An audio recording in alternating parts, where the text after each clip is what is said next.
Selamat pagi, hari ini kita akan membahas materi terkait BTP atau bahan tambahan pangan. Nah, sebelum kita lebih lanjut membahas mengenai BTP atau bahan tambahan pangan, kita harus tahu terlebih dahulu apa itu pangan. Jadi berdasarkan Undang-Undang RI nomor 18 tahun 2012 tentang pangan, pangan merupakan segala sesuatu yang berasal dari sumber hayati, produk pertanian, perkebunan, kehutanan, perikanan, peternakan, perairan, dan air baik yang diolah maupun tidak diolah yang diperuntukkan sebagai makanan atau minuman bagi konsumsi manusia, termasuk bahan tambahan pangan, bahan baku pangan, dan bahan lain yang digunakan dalam proses penyiapan, pengolahan, dan atau pembuatan makanan atau minuman. Sedangkan pangan olahan merupakan makanan atau minuman hasil proses dengan cara atau metode tertentu dengan atau tanpa bahan tambahan. Oke, sekarang kita lanjut ke BTP atau bahan tambahan pangan. Nah, berdasarkan Peraturan Menteri Kesehatan Republik Indonesia Nomor 033 Tahun 2012, BTP itu merupakan bahan yang ditambahkan ke dalam pangan untuk mempengaruhi sifat atau bentuk pangan. Jadi, demi keamanan konsumen pangan, nanti kita akan mengenal istilah ADI atau asupan harian yang dapat diterima atau acceptable daily intake. Itu merupakan jumlah maksimum bahan tambahan pangan dalam miligram per kilogram berat badan yang dapat dikonsumsi setiap hari selama hidup tanpa menimbulkan efek merugikan terhadap kesehatan. Kemudian kita akan mengenal juga istilah MTDI atau asupan maksimum harian yang dapat ditoleransi atau maksimum tolerable daily intake, di mana itu merupakan jumlah maksimum suatu zat dalam miligram per kilogram berat badan yang dapat dikonsumsi dalam sehari tanpa menimbulkan efek merugikan terhadap kesehatan. Kita juga akan mengenal istilah terkait PTWI atau asupan mingguan sementara yang dapat ditoleransi atau Provisional Tolerable Weekly Intake, di mana istilah tersebut merupakan jumlah maksimum sementara suatu zat dalam miligram per kilogram berat badan yang dapat dikonsumsi dalam seminggu tanpa menimbulkan efek merugikan terhadap kesehatan. Nah, jadi kenapa sih BTP sering ditambahkan ke dalam pangan? Ada beberapa alasan. Yang pertama yaitu untuk mengawetkan pangan. Yang kedua, membentuk pangan. Yang ketiga, memberikan warna untuk pangan tersebut. Kemudian yang keempat, meningkatkan kualitas pangan. Yang kelima, menghemat biaya. Yang keenam, memperbaiki tekstur. Yang ketujuh, meningkatkan cita rasa. Dan yang kedelapan, yaitu meningkatkan stabilitas. BTP yang digunakan dalam pangan itu harus memenuhi beberapa persyaratan, yaitu sebagai berikut ya. Yang pertama, BTP tidak dimaksudkan untuk dikonsumsi secara langsung dan atau tidak diperlakukan sebagai bahan baku pangan. Kemudian BTP dapat mempunyai atau tidak mempunyai nilai gizi yang sengaja ditambahkan ke dalam pangan untuk tujuan teknologis pada pembuatan, pengolahan, perlakuan, pengepakan, pengemasan, penyimpanan, dan atau pengangkutan pangan untuk menghasilkan atau diharapkan menghasilkan suatu komponen atau mempengaruhi sifat pangan tersebut baik secara langsung atau tidak langsung. Dan BTP tidak termasuk cemaran atau bahan yang ditambahkan ke dalam pangan untuk mempertahankan atau meningkatkan nilai gizi. Oke, kita lanjut. Jadi beberapa bahan tambahan pangan yang diizinkan digunakan dalam makanan menurut Permenkes RI nomor 722-Menkes-9/1988 diantaranya yaitu antioksidan, anti kempal, pengatur keasaman, pemanis buatan, pemutih dan pematang telur, pengemulsi, pemantap dan pengental, kemudian ada pengawet, pengeras, pewarna, penyedap rasa dan aroma, penguat rasa, sekuestran, anti buih, bahan pengarbonasi atau carbonating agent, kemudian humektan, gas untuk kemasan, pelapis, pembentuk gel, pembuih, pengembang, peningkat volume, pretensi warna, perisa, perlakuan tepung, dan propelan. Nah, pewarna. Pewarna ini sering ditambahkan untuk memberi kesan menarik bagi konsumen, menyeragamkan warna makanan, menstabilkan warna, menutupi perubahan warna selama proses pengolahan, serta mengatasi perubahan warna selama penyimpanan. Adapun pewarna yang dilarang atau berbahaya itu antara lain methyl yellow dan rhodamin B.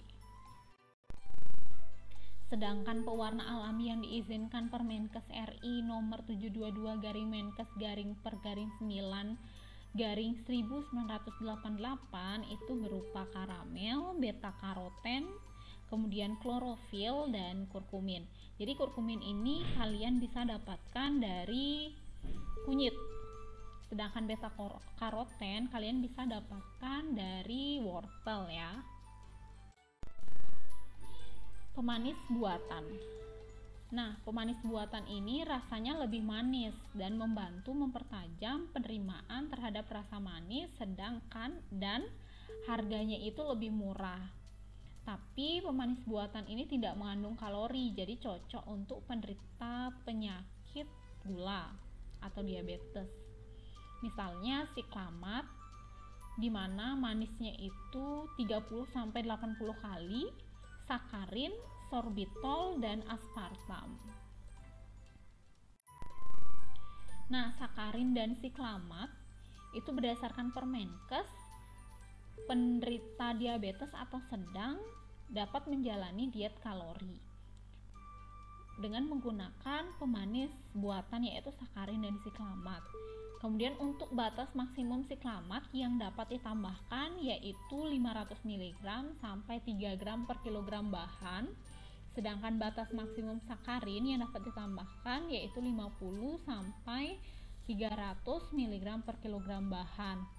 Tapi di Amerika siklamat itu sudah dilarang ditambahkan ke dalam pangan.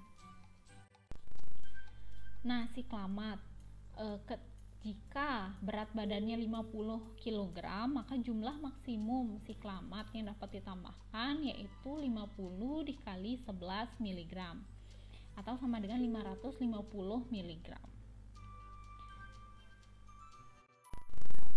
Kemudian kita lanjut ke pengawet. Nah, pengawet itu sering ditambahkan ke dalam pangan untuk mengawetkan pangan yang mudah rusak, menghambat atau memperlambat proses fermentasi, pengasaman, atau penguraian yang disebabkan oleh mikroba. Contoh dari pengawet misalnya natrium atau kalium benzoat ya. Bisa ditambahkan ke dalam sari buah, minuman ringan, saus tomat, saus sambal, jam, jelly, manisan, ataupun kecap. Kemudian pengawet yang lain yaitu propionat atau asam, atau baik itu asam propionat maupun kalium propionat. Dapat ditambahkan atau sering dapat digunakan untuk mengawetkan roti dan keju olahan. Nah, pengawet berbahaya dan dilarang itu misalnya boraks. Jadi boraks itu sering ditambahkan oleh produsen nakal, misalnya ditambahkan ke dalam produk bakso, mie basah, pisang molen, lemper, buras, siomay, lontong, ketupat, dan pangsit. Jadi lebih kompak atau kenyal teksturnya dan memperbaiki penampakan biasanya ditambahkan. Kemudian sebagai antiseptik dan pembunuh kuman. Kemudian pengawet yang dilarang lagi yaitu berupa formalin, sering ditambahkan pada produk tahu dan mie basah Biasanya itu formalin digunakan untuk mengawetkan mayat dan organ tubuh, sedangkan boraks itu sering digunakan sebagai antiseptik dan pembunuh kuman ya. Kemudian lanjut ke penyedap rasa dan aroma, penguat rasa. Jadi contohnya itu ada vetsin yang mengandung MSG atau monosodium glutamat. Kemudian asam glutamat di sini fungsinya yaitu menghantar sinyal-sinyal antar sel otak dan dapat memberikan cita rasa pada makanan. Kemudian kita lanjut pengemulsi, pemantap, pengental. Nah, fungsi ditambahkannya pengemulsi, pemantap, dan pengental di sini yaitu untuk memantapkan emulsi dari lemak dan air, sehingga produk tetap stabil, tidak meleleh, tidak terpisah antara bagian lemak dan air, sehingga dia akan mempunyai tekstur yang kompak seperti ice cream, ice puter, saus sardin, jam, jelly, sirup, ataupun yang lain-lain. Nah, contoh dari pengemulsi, pemantap, dan pengental di sini misalnya agar, alginat, dextrin, gelatin, gum, karagen, lecitin, CMC, pektin, dan pati asetat. Kemudian kita lanjut ke antioksidan. Fungsi ditambahkannya antioksidan ke dalam suatu pangan yaitu untuk mencegah ketengikan karena oksidasi lemak dan produk mengandung lemak. Misalnya itu produk-produk askorbat.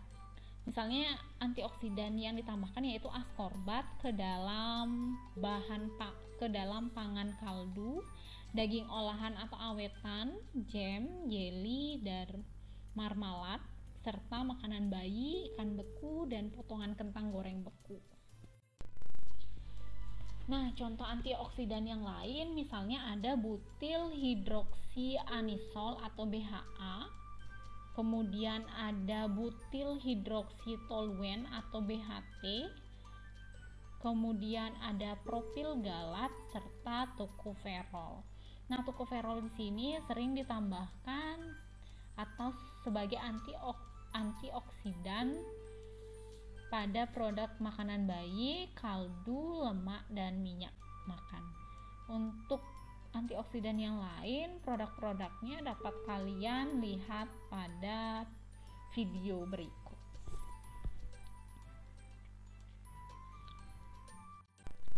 Oke, sekarang kita lanjut ke pengatur keasaman. Jadi fungsi ditambahkannya pengatur keasaman di sini yaitu membuatnya menjadi lebih asam, lebih basah atau menetralkan makanan. Contohnya yaitu aluminium, amonium, kalium atau natrium sulfat yang terdapat dalam soda kue. Dapat juga ditambahkan asam laktat.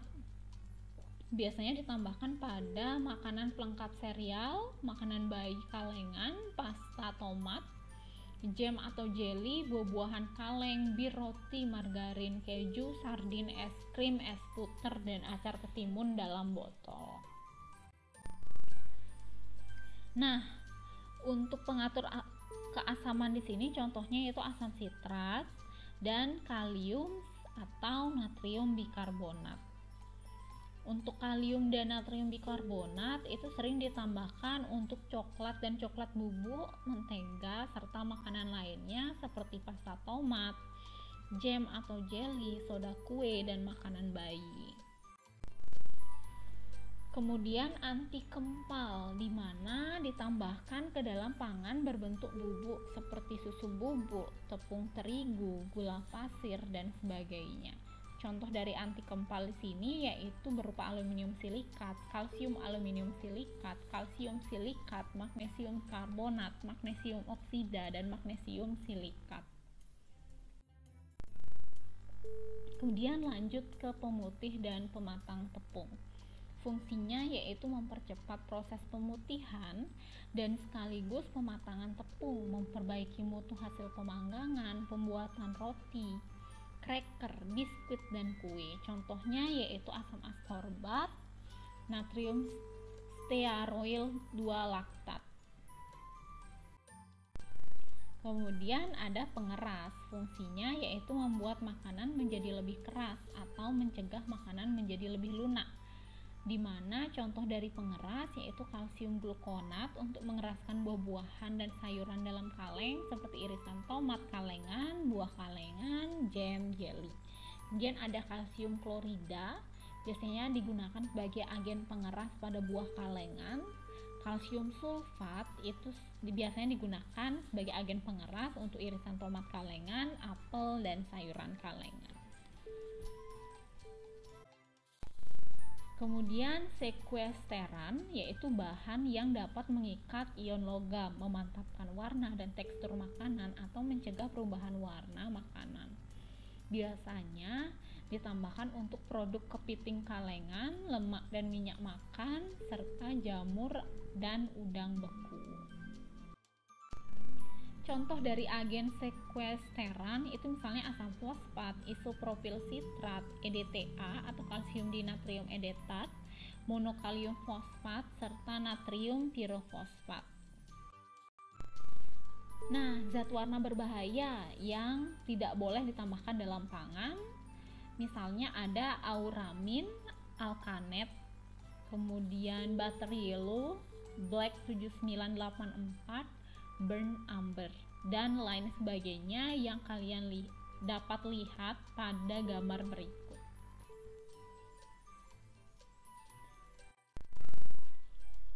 Nah, keterangan label warna.